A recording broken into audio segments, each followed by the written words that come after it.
assalamu alaikum wa rahmatullahi ta'ala wa barakatuhu yan uwa yan Nijar, alhamdulillahi rabbil alamin. Kamar yadda za ku gani cikin wannan bidiyo ke yau kun gani shugaban kasa mai daraja Abdurrahman Chani ya hito ya yi visit surprise. Wannan shi ake cewa visit surprise, kamar yadda muke gaya muku haka muka san sai ko sai bayan mai nasara bare in suka tashi ziyara aiki wadda ba a gaya muku cewa za a zama shine muka san ma'aikata waɗanda aiki a gaban su suna yi. Nan aka gani erar inda aka erar na irin nan da ake gani inda aka aiki wannan ziyara amma idan ka ji ziyara sai an gaya wa ministoci na kaza ya za a yi a isko erar ba yadda za ka ce mutum wane ka sa shi aiki ranka na ina zafa yin aiki da aiki kar ka gaya mashi kawai ka taso ka ɗauko kayan ka zo ka ganin ma ishe ka gani sai ka zo kwatsam ka gan shi za ka ga yadda aka aiki in aiki in ya aiki. Alhamdulillah kamar haka shi yasa muke gaya muku jama'a bayan Allah wannan gwamnati muna nema 'yan ƙasa 'yan Nijar mu ba ta goyon bayan mu ba su haɗin kai 100%. Wannan ya tabbatar mana da cewa wannan abun yana saman zuciyar shi. Kukan talakawa da aka yi na zancen shinkawa ta yi kaza wannan abin mun san cewa yanzu yana bisa zuciyar gwamnati, to Allah ya tabbatar da alheri ko muna tsammanin cewa wannan abin insha Allah za a kawo sauki gare shi bi iznillahi za a samu sauki tunda muka gani shugabanni suna hituwa da kanunsu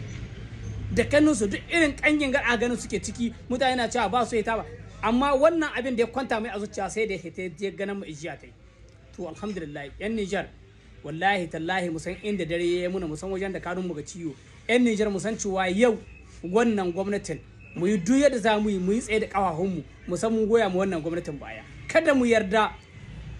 yarda wasu turawa ko baka fata waɗanda a can ana haɗin kai da su suna ana cin mutuncin ƙasa, kamar yadda kuka ji ga wani audio jiya yana yawo na cewa mai dalili duk abin da kuka ganin nan yana yi. Ga wannan audio abin da yake gai yaka cewa zan kawo muku bidiyon wannan audio daga baya ya yi shawa. Insha Allah na yi muku alƙawarin zan zo muku da wannan bidiyon daga baya na mai dalili, kuma za mu bincike akan wannan abin idan gaskiya ne, amma muna sa wani mai wannan magana muna kyautata zaton ciya ba makaryaci bane, muna kyautata zaton ciya ba shirya kai mai dalili ba. Da haka yan Nijar ku sani da cewa wallahi duk wani wanda kun haga yana gozan gwari wai na bai ji daɗin wannan ga iko ba, wallahi ba ta ƙasa yake ba ta kashi ta yake ta aljihu ta yake. Mu ba mu yi dan a ba mu dala, ba mu nemi dala ba mu yi dan a ba mu dala ba, mun yi ne saboda ƙasanmu saboda kishin ƙasanmu. Waɗanga shugabanni da suka ce wannan ƙasa suka so haka yasa muka ce mu ma suna muke so, su muke so cikinmu da wajenmu. Kuma duk abun da aka yi wanda ba da gaskiya ba kar a damani cewa wai dan muna son su ba za mu gani ba, wallahi in mu ga abun da ba na gaskiya ba za mu iya hito kuma mu gayi wannan abin da ya shawa ba. To sai dai mu ce alhamdulillah dan wannan abin yau ni irin yadda muka ji daɗin wannan abin, irin yadda yan Nijar za su jin daɗin wannan abin, saboda abu ne mai daɗi shugaba ya taso bai giya ba kowa ba ya je wurin visit. Wannan 'yan ƙasa masu hankali su za su sanin cewa wannan shine aikin ƙasa.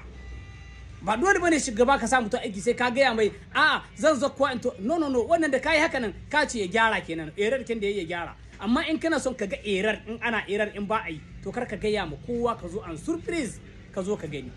To mu gode mu Allah alhamdulillah.